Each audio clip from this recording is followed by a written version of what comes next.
Hi, എല്ലാവർക്കും നമ്മുടെ പുതിയൊരു വീഡിയോയിലേക്ക് സ്വാഗതം. ഇന്ന് നമ്മൾ വളരെ സിമ്പിളായിട്ടുള്ള അതുപോലെ വളരെ എളുപ്പത്തിൽ ചെയ്യാൻ പറ്റുന്ന ഒരു പ്ലം കേക്കിൻ്റെ റെസിപ്പി ആയിട്ടാണ്. അതിനുവേണ്ടി 2 ഓറഞ്ച് ഫ്രഷായി ജ്യൂസ് എടുത്തതാണിത്. ഇതിലേക്ക് കുറച്ച് ഡ്രൈ ഫ്രൂട്ട്സ് ഇട്ട് കൊടുക്കാം. സീഡ്ലെസ് ആയിട്ടുള്ള മുന്തിരി ഇട്ട് കൊടുക്കാം, ഒരു പിടി. അതുപോലെ കുറച്ച് ക്രാൻബെറീസ് ഇട്ട് കൊടുക്കാം. അതുപോലെ കുറച്ച് ഡേറ്റ്സ് ചെറുതായിട്ട് അരിഞ്ഞത് ഇട്ട് കൊടുക്കാം. ഇനി ഇതിലേക്ക് കുറച്ച് ആൽമണ്ട്സ് ഇട്ട് കൊടുക്കുന്നുണ്ട്.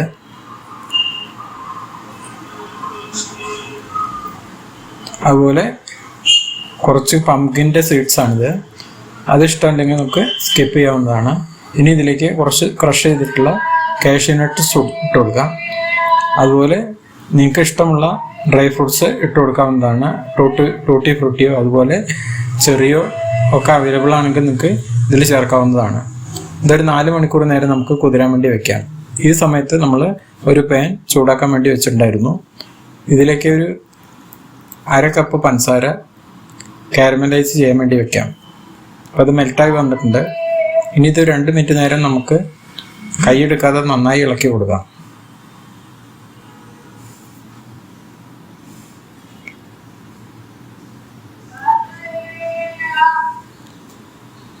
ഈ പഞ്ചസാര നമ്മൾ കാരമലൈസ് ചെയ്യുമ്പോൾ വേറെ പണിക്കൊന്നും ചെയ്യാൻ പറ്റില്ല. അതുകൊണ്ട് അല്ലെങ്കിൽ അത് അടി പിടിക്കാൻ സാധ്യതയുണ്ട്. ഒരു ലൈറ്റ് ബ്രൗൺ കളർ ആയിട്ടുണ്ട്. നമുക്ക് ഒരു ഡാർക്ക് ബ്രൗൺ കളർ ആവുന്നതുവരേക്ക് നന്നായി ഇളക്കി കൊടുത്തുകൊണ്ടേ ഇരിക്കണം.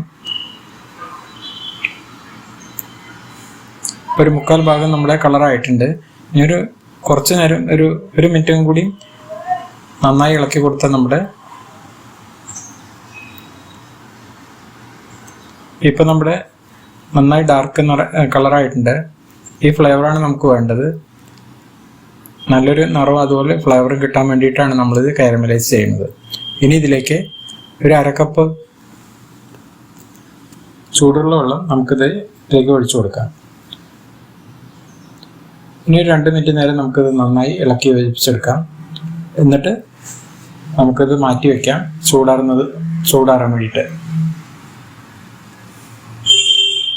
ഇപ്പോൾ ഇതിങ്ങനെ ഇരിക്കുന്നെങ്കിലും കുറച്ച് കഴിയുമ്പോഴേക്കും ഇത് നന്നായി തിക്കായി മാറും. ഇനി നമുക്കിതിൽ ഒരു മിക്സിംഗ് ബൗളെടുത്ത് 2 മുട്ട ഉടച്ച് നന്നായി ബീറ്റ് ചെയ്തെടുക്കാം. ബീറ്റർ ഉണ്ടെങ്കിൽ ബീറ്റർ കൊണ്ട് നമുക്കിത് മുട്ട നന്നായി ബീറ്റ് ചെയ്തെടുക്കാം. അപ്പം ഞാനൊരു ഫോർക്ക് ഉപയോഗിച്ചാണ് ഇത് ബീറ്റ് ചെയ്യുന്നത്. കേക്ക് ഉണ്ടാകുമ്പോൾ എപ്പോഴും മിക്സിങ് നല്ല ബീറ്റ് ചെയ്തെടുത്തെങ്കിൽ മാത്രമേ നമ്മൾ കേക്ക് നന്നാവുള്ളൂ. ഇനി ഇതിലേക്ക് നമുക്ക് ഒരു 1/2 കപ്പ് പൊടിച്ച പഞ്ചസാര ചേർത്ത് കൊടുക്കാം. മുട്ടയുടെ കൂടെ ഇതും കൂടി നന്നായി നമുക്കത് ബീറ്റ് ചെയ്തെടുക്കാം. ഇനി ഇതിലേക്ക് ഒരു 1/2 കപ്പ് സൺഫ്ലവർ ഓയിൽ ചേർത്ത് കൊടുത്തിട്ടുണ്ട്. ചേർക്കുന്ന സാധനം ഒരുമിച്ച് ചേർക്കാതെ കുറേശ്ശെ ചേർക്കുന്നതായിരിക്കും നല്ലത്. അല്ലെങ്കിൽ മിക്സിങ് ശരിയാവില്ല. ഓയിലും ചേർത്ത് നന്നായി മിക്സ് ആയിട്ടുണ്ട്.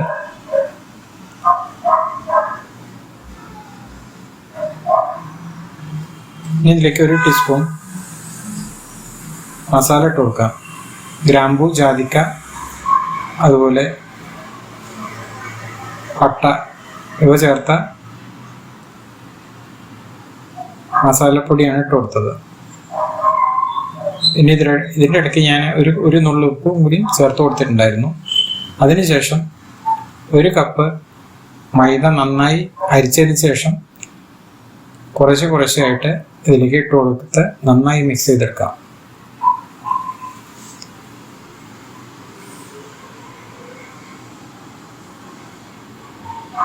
അപ്പോൾ മൈദ എല്ലാം കൂടെ നന്നായി മിക്സ് ആയിട്ടുണ്ട്. ഇനി നേരത്തെ നമ്മൾ കുതിരാൻ വേണ്ടി വെച്ചിരുന്ന ഡ്രൈ ഫ്രൂട്ട്സ് ഇതിലേക്ക് ചേർത്ത് കൊടുക്കാം. ജ്യൂസ് ആവശ്യമുണ്ടെങ്കിൽ മാത്രം ചേർത്താൽ മതി. വെള്ളം കൂടി പോവാതിരിക്കാൻ ശ്രദ്ധിക്കണം. ഡ്രൈ ഫ്രൂട്ട്സ് ഇതിലേക്ക് ഇട്ട് കൊടുത്ത് എല്ലാം കൂടെ നന്നായി യോജിപ്പിച്ചെടുക്കാം.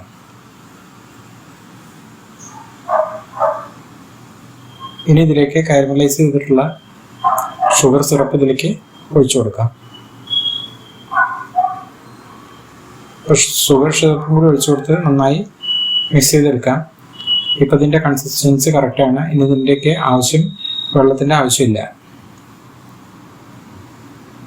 ഇനി ഇതിലേക്ക് അവസാനമായിട്ട് 1 ടീസ്പൂൺ ബേക്കിംഗ് സോഡ ഇട്ട് കൊടുത്ത് നന്നായി മിക്സ് ചെയ്തെടുക്കാം.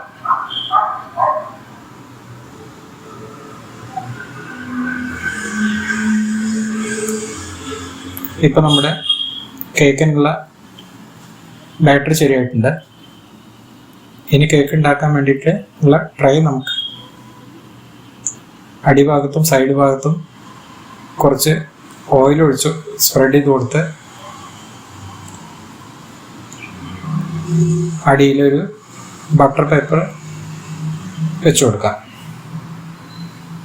ഇനി ഇതിലേക്ക് ഉണ്ടാക്കി വെച്ചിട്ടുള്ള ബാറ്റർ ഒരു അരഭാഗം അല്ലെങ്കിൽ 3/4 ഭാഗം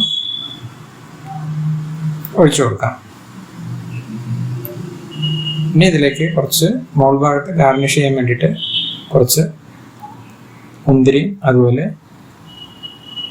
കാഷ്യൂ നട്ട്സും കുറച്ച് വെച്ചു കൊടുക്കാം. ഈ സമയത്ത് ഞാൻ ഒരു വലിയൊരു അടിഭാഗം കട്ടിയുള്ള ഒരു കടായി ചൂടാക്കാൻ വേണ്ടി വെച്ചിരുന്നു. അടിയിലൊരു പാത്രം വെച്ച് കൊടുത്തിട്ടുണ്ടായിരുന്നു. ഇതിലേക്ക് നമുക്ക് ഈ കേക്കിൻ്റെ പാത്രം വെച്ച് കൊടുക്കാം. ഇതുപോലെ നിങ്ങൾക്ക് കുക്കറിൽ ഇതേപോലെ ഉണ്ടാക്കാവുന്നതാണ്. എപ്പോഴും ഇതിനെ മൂടി എപ്പോഴും ടൈറ്റായിട്ട് ഇരിക്കാൻ വേണ്ടി ശ്രദ്ധിക്കണം. ഒരു 45 മിനിറ്റ് കഴിയുമ്പോഴേക്കും നമ്മുടെ ഈ കേക്ക് നല്ലോണം വെന്തിട്ടുണ്ടായിരിക്കും.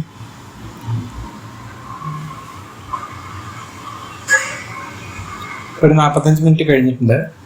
അപ്പോൾ നമ്മുടെ കേക്ക് റെഡി ആയിട്ടുണ്ട്. നല്ലൊരു കൺസിസ്റ്റൻസി, നല്ലൊരു കളറും എല്ലാം വന്നിട്ടുണ്ട്.